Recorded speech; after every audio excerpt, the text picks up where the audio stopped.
respirando aún amenazas y muertes contra los discípulos del Señor, vino al sumo sacerdote y le pidió cartas para la sinagoga de Damasco, a fin de que si hallase algunos hombres o mujeres de este camino, los trajese presos a Jerusalén.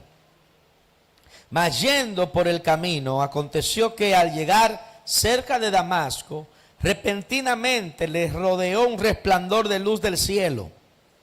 Y cayendo en tierra, oyó una voz que le decía: Saulo, Saulo, ¿por qué me persigues? Y él dijo: ¿quién eres, Señor? Y le dijo: yo soy Jesús, a quien tú persigues. Dura cosa te dar cosas contra el aguijón. Él, temblando y temeroso, dijo: Señor, ¿qué quieres que yo haga? Y el Señor le dijo: levántate y entra en la ciudad y se te dirá lo que debes saber. Padre, gracias por tu palabra.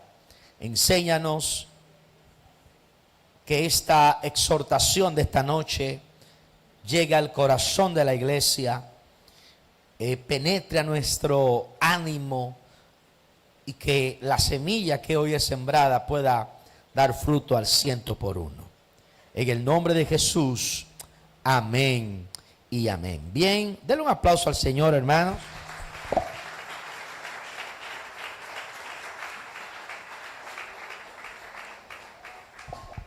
Gloria a Dios.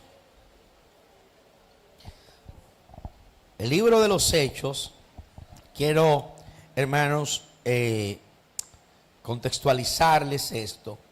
El libro de los Hechos fue escrito por el médico de cabecera de Pablo y para mí uno de los más fieles compañeros del apóstol en todo su ministerio.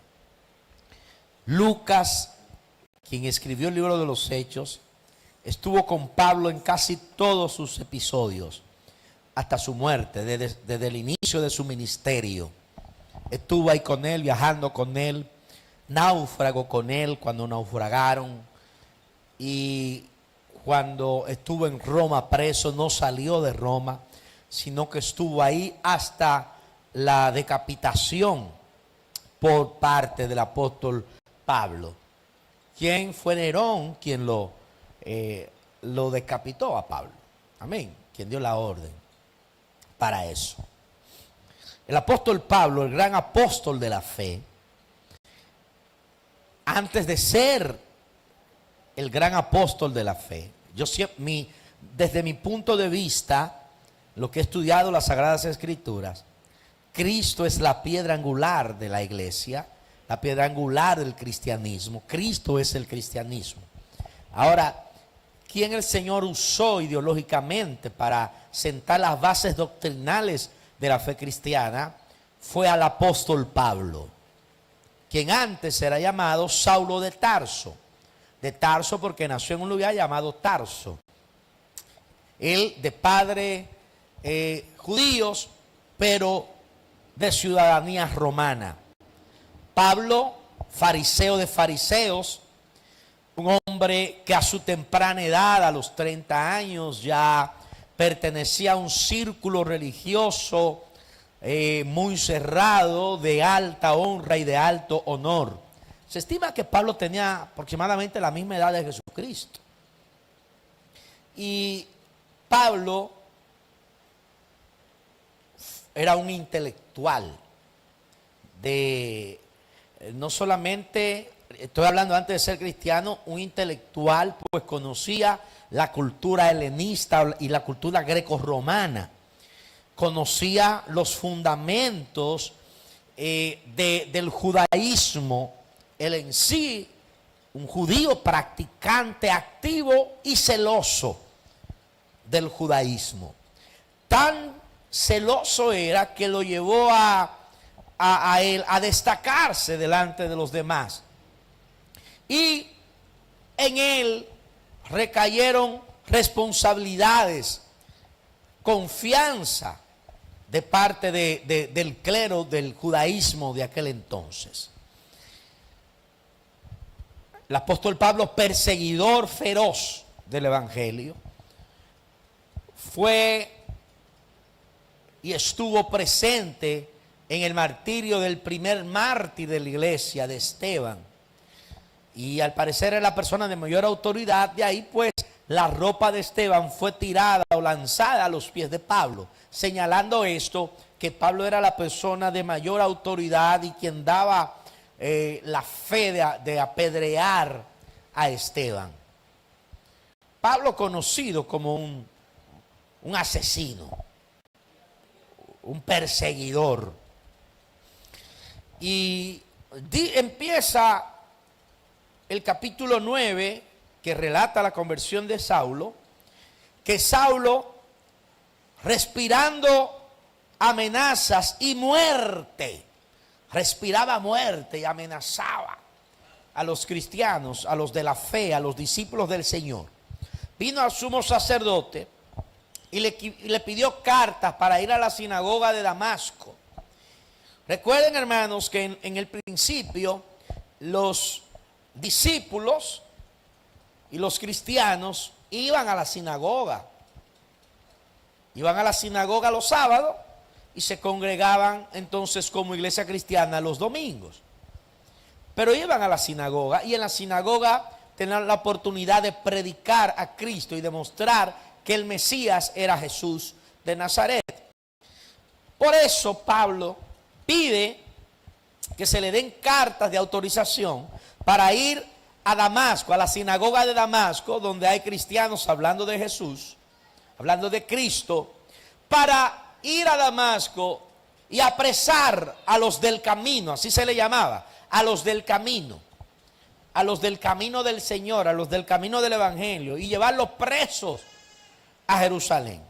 Pero yendo por el camino, aconteció que al llegar cerca de Damasco, repentinamente les rodeó un resplandor de luz del cielo. La luz de Cristo les rodeó. Y Pablo, de aquí en adelante, se convierte al cristianismo. Es cristiano por la revelación del mismo Cristo. Hoy, hermanos, antes de entrar directamente a lo que queremos enseñarles de la palabra de Dios, de lo que Dios ha puesto en mi corazón, quiero empezar diciendo, hermanos, que este mensaje principalmente es para las personas del ministerio, lo que Dios ha llamado, a lo que Dios nos ha llamado a servirles. Todos hemos sido llamados, amén, a servir al Señor. Hemos sido llamados para servir a Dios, ¿verdad? Para dirigir al pueblo, para llevar la palabra, predicar la palabra. A otros Dios los ha llamado para que tengan bien adecuado el templo, amén. Otros Dios los ha llamado como a Dorcas, ¿verdad? Que era, dice la palabra, que era una mujer que era misericordiosa, que ayudaba a los pobres, hacía el bien, ayudaba a los cristianos, y era muy querida Dorcas. Recuerden que muere, bueno, en ese mismo capítulo 9 que habla de Dorcas, cuando muere y todo el pueblo, por el amor que le tenía, todo el pueblo de Cristo de Lidia va y le dice a Pedro acerca de la muerte de Dorcas, y él va y ora por ella y ella vuelve de nuevo a la vida.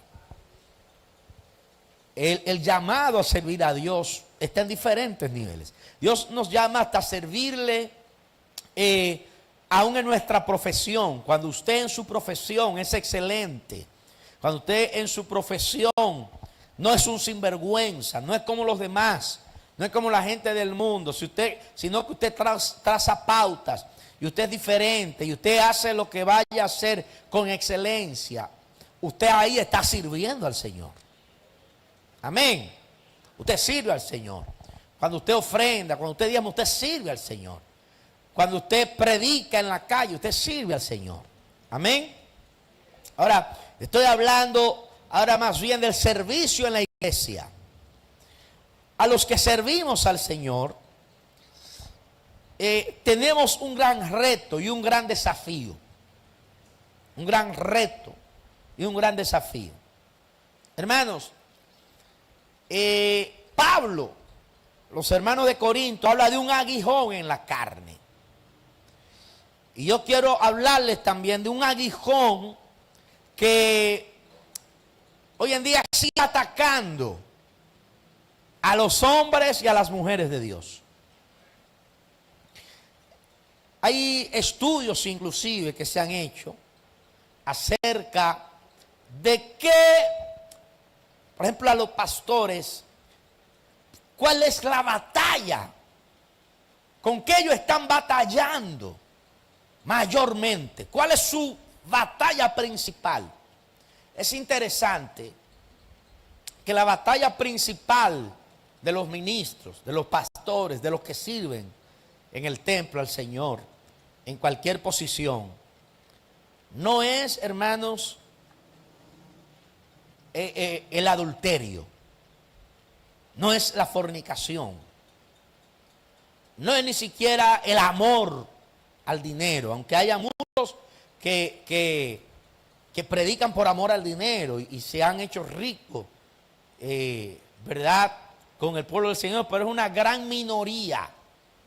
Una gran minoría. Yo puedo decir, sin temor a equivocarme, sin temor a exagerar, que más del 95%, para no exagerar, de los ministros y pastores lo hacen por amor al Señor y por un llamado real de Dios. Amén. Lo que pasa es que los otros tienen más ruido y suenan más, pero son más los que aman al Señor con corazón de verdad que los que lo hacen por avaricia. Pero el mayor reto de estos pastores, el mayor desafío, el demonio con el que ellos luchan, ¿sabe cómo se llama, hermanos? Desánimo, desaliento, frustración.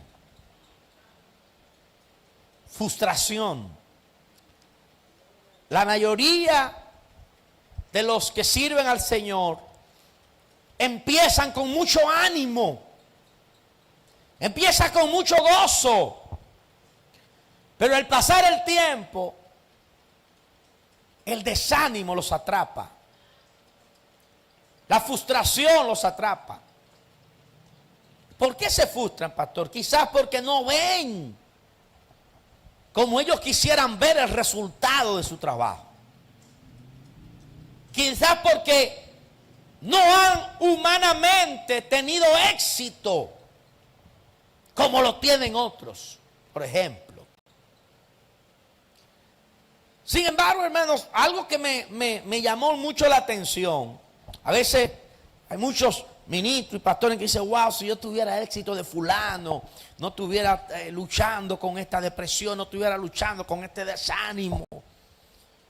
Pastores que han dicho quisiera salir, abandonarlo todo y salir corriendo. ¿Para qué Dios me llamó?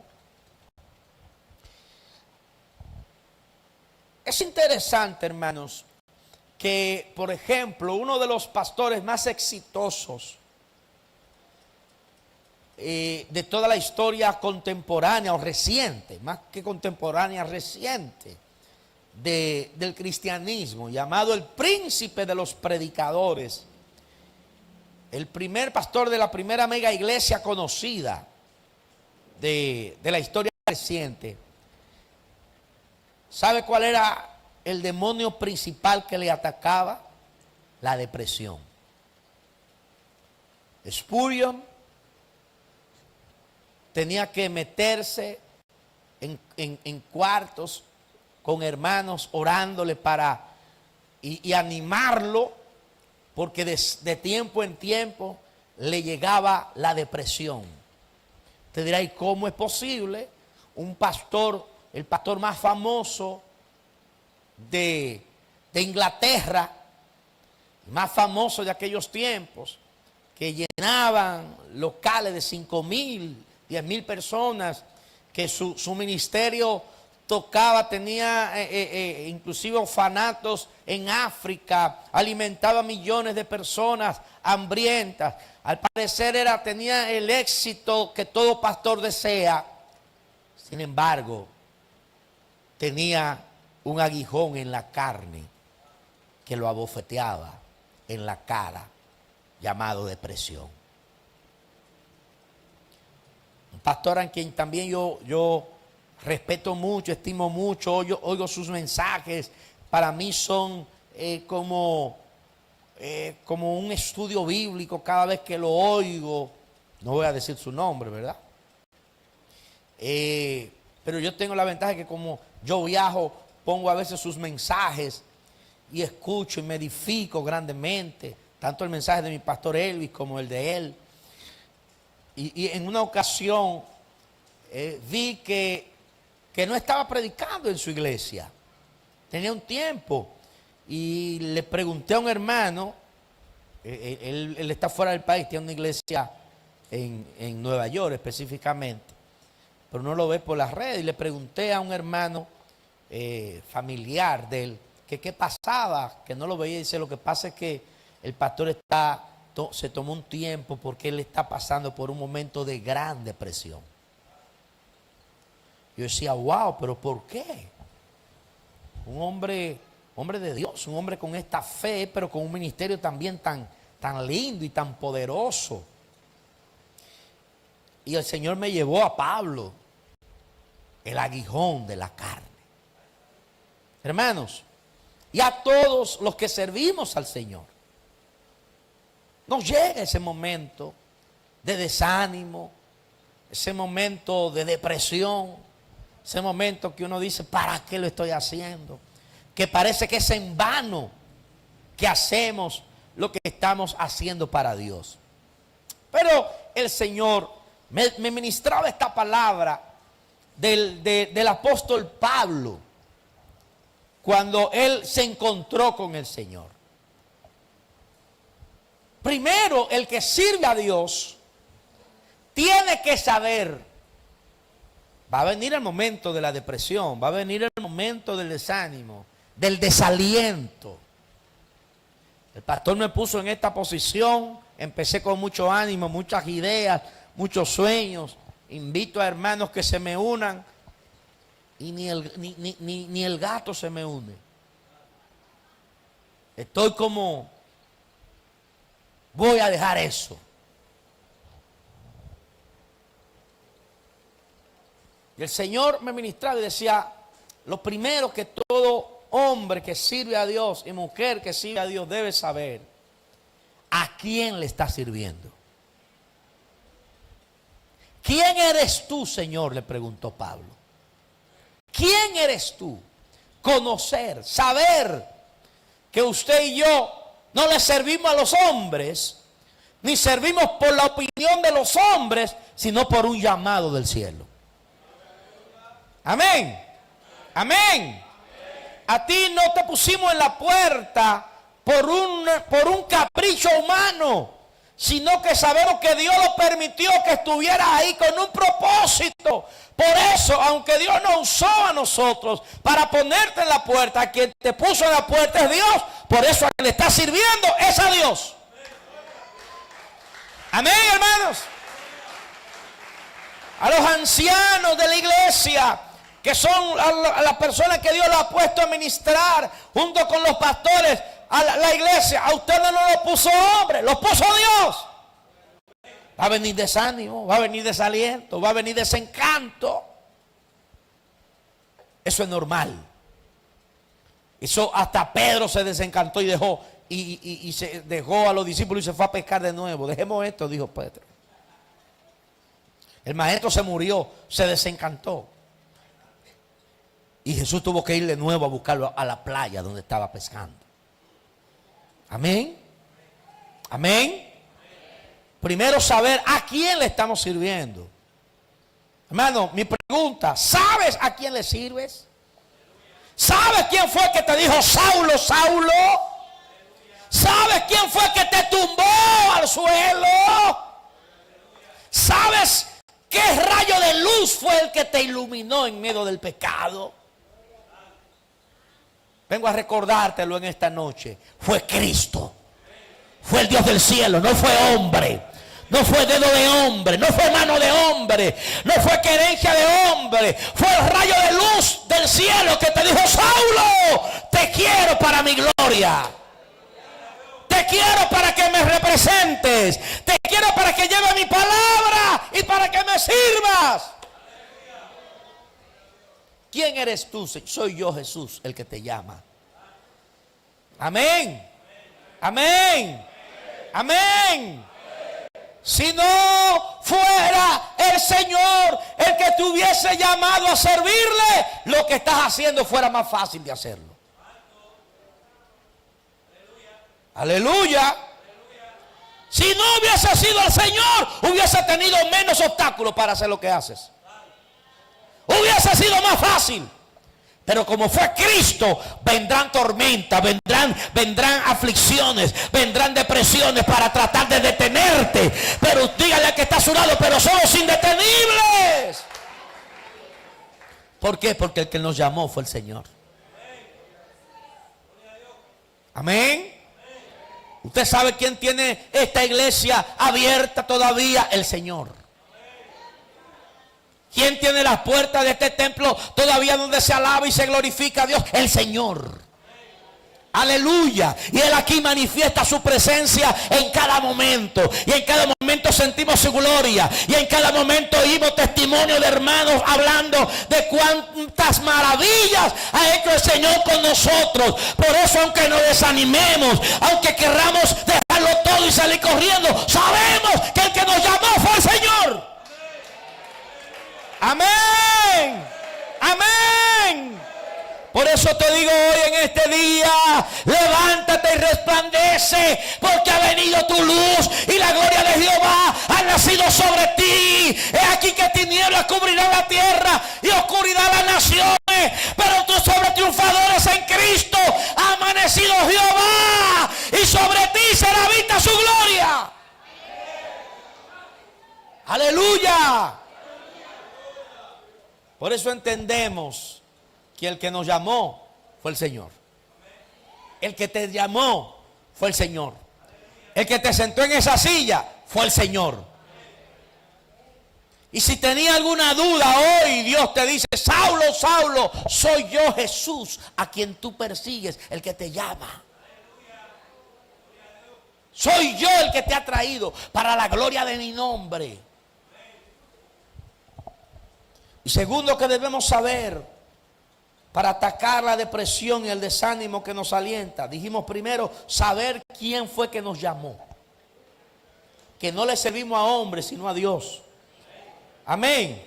Servimos para los hombres, pero por Dios. Porque, gloria a Dios, tampoco se equivoque. Dios nos llamó a servirle a ustedes. Le servimos a Dios, pero a servirle a ustedes. Amén. A su pueblo. A Pedro, cuando el Señor lo estaba llamando, ¿qué le dijo? Pedro, ¿me amas? Sí. Segunda vez, Pedro, ¿me amas? Sí. Pedro, ¿me amas? Sí.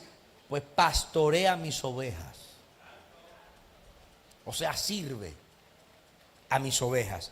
Es interesante también entender esto. Estuve leyendo y algo que me llamó la atención. ¿Usted sabía que la mayoría de los pastores de aquellos tiempos no eran los dueños de las ovejas,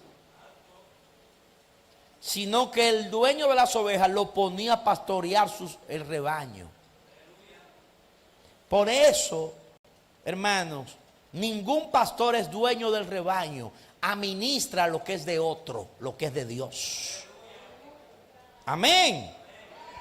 Aunque muchos hayan querido adueñarse del rebaño, cortarle la lana a las ovejas y hacerse de ellas y hacer como los hijos de Elí, sacar para ellos con garfio lo que le corresponde a Dios.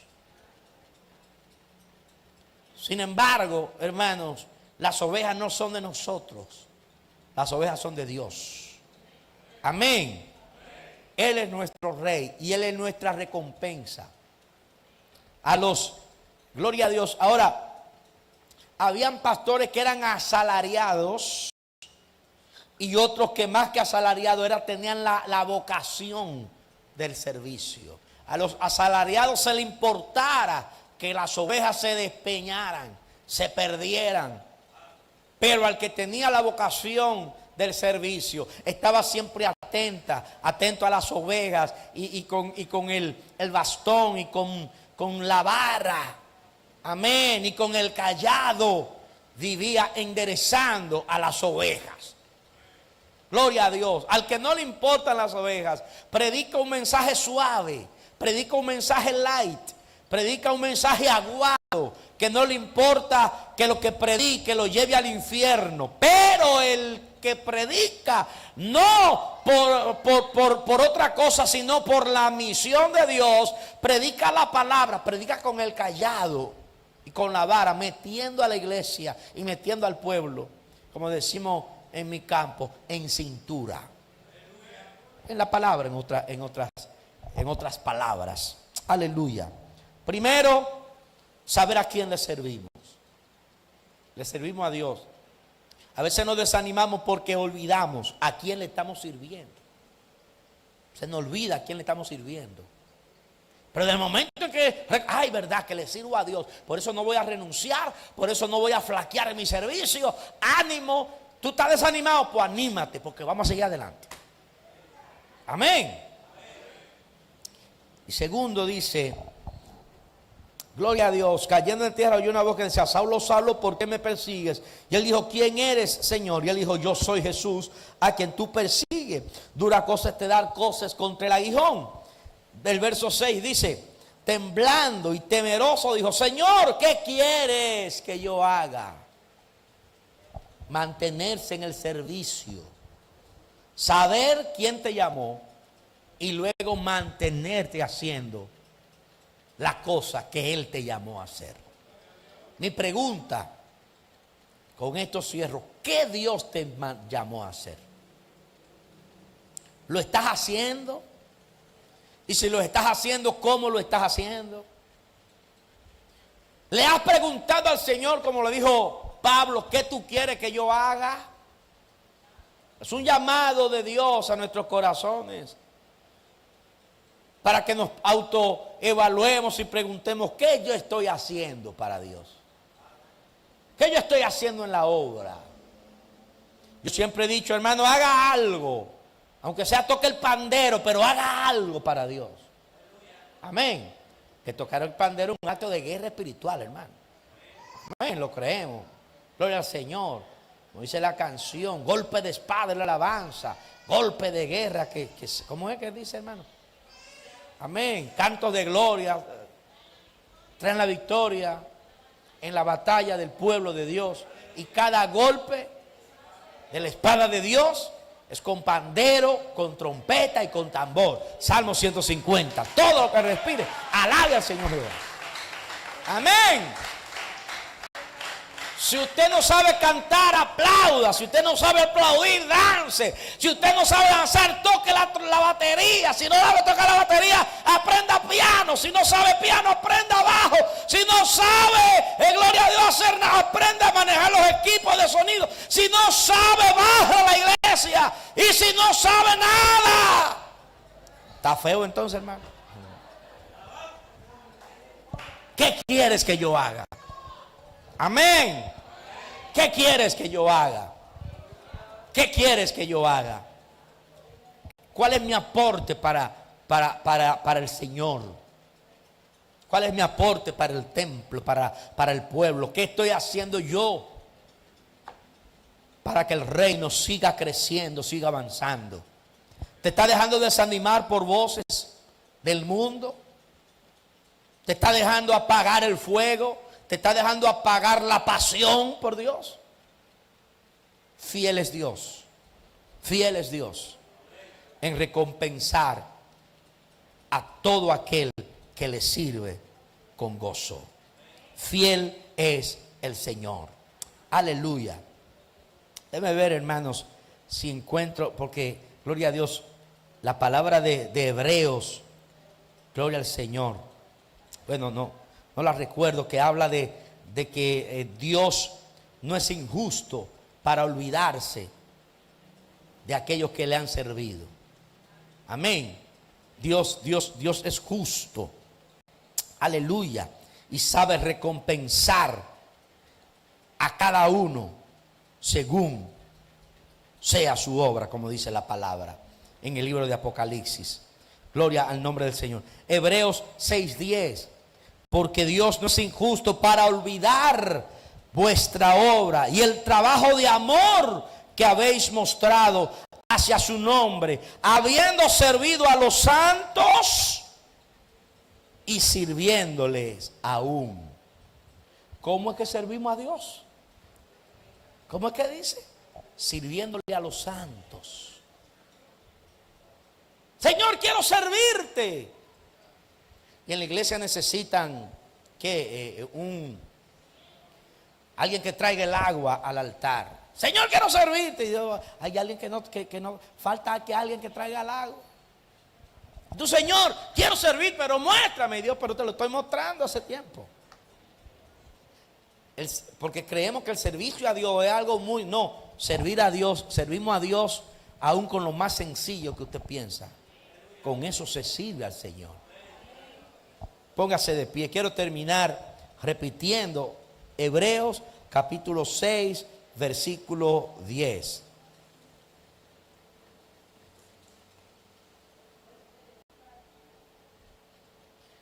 Porque Dios no es injusto para olvidar vuestra obra y el trabajo de amor que habéis mostrado hacia su nombre. ¿Cómo mostramos nuestro amor por Dios? Nuestro trabajo de amor por Dios. ¿Cómo lo mostramos? ¿Cómo mostramos que amamos a Dios? No es como lo dice la gente, no es como lo dice el hombre. ¿Cómo es que dice la Biblia? Amén. Que servimos a Dios. Habiendo servido a los santos. Cuando usted sirve a los santos, sirve a Dios. Y el que sirve a los santos, el que sirve a la iglesia, será recompensado por el Señor. Porque dice la palabra que Dios no se va a olvidar. Es más, oiga lo que dice de manera inversa el verso. Dice, Dios fuera injusto si se olvidara de gratificar la obra de los santos. Y como Dios no es injusto, Dios no se olvida. No se olvida.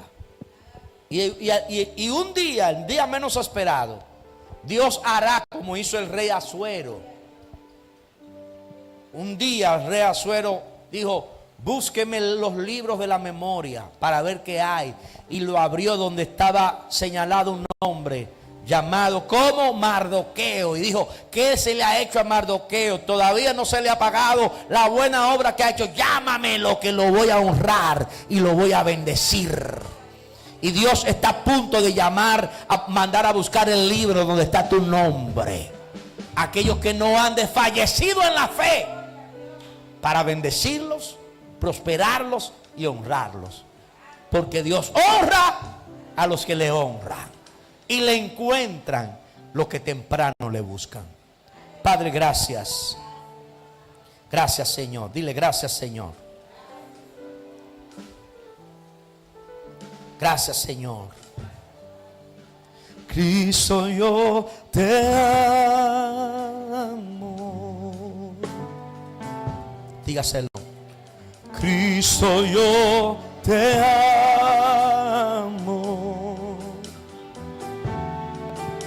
No hay nadie como tú.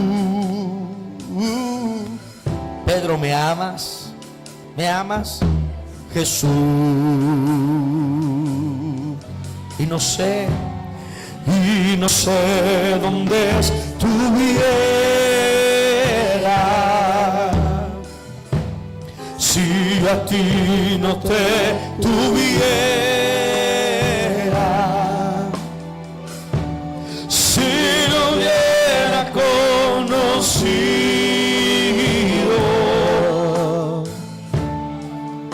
al Dios que me ama. Puedes decirlo de tu corazón una vez más. Cristo, yo te amo. Cristo, yo te amo. No hay nadie como tú. No hay nadie como tú.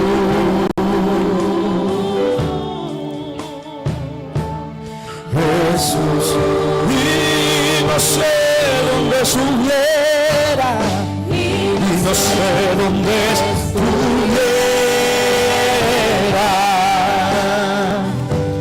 si a ti no te tuviera, si no hubiera conocido a quien, al Dios que me ama, y no sé dónde estuviera,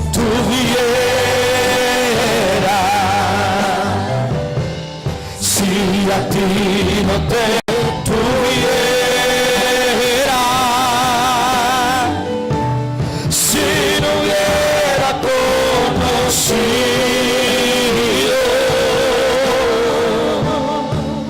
al Dios que me ama. El Señor le decía a los fariseos: ustedes son hipócritas porque ustedes de labio me aman, pero su corazón está lejos de mí. ¿Sabe por qué? Porque ellos, en vez de servir al pueblo, pretendían que el pueblo les sirviera a ellos, adueñándose del pueblo. Y cuando vino el dueño del pueblo, crucificaron al dueño del pueblo. Es como a alguien que usted le entrega una empresa suya para que la administre, y al tiempo usted va a la empresa y lo sacan a patada los administradores. Aleluya. Así le dijo el Señor: ustedes no me aman porque ustedes no sirven a los santos, pero nosotros amamos al Señor y servimos a los santos. Amén. Amén. Que el Señor te bendiga y te guarde. Que el Señor haga siempre resplandecer su rostro sobre ti, tenga de ti misericordia y ponga en ti por siempre su paz. Y sigamos sirviendo al Señor, porque Dios no es injusto para olvidar vuestra obra y el trabajo de amor que habéis mostrado hacia los hombres, sirviendo a los santos y aún sirviéndole aún. Dios te bendiga y Dios te guarde. Saluda a tu hermano y bendícelo. Amén.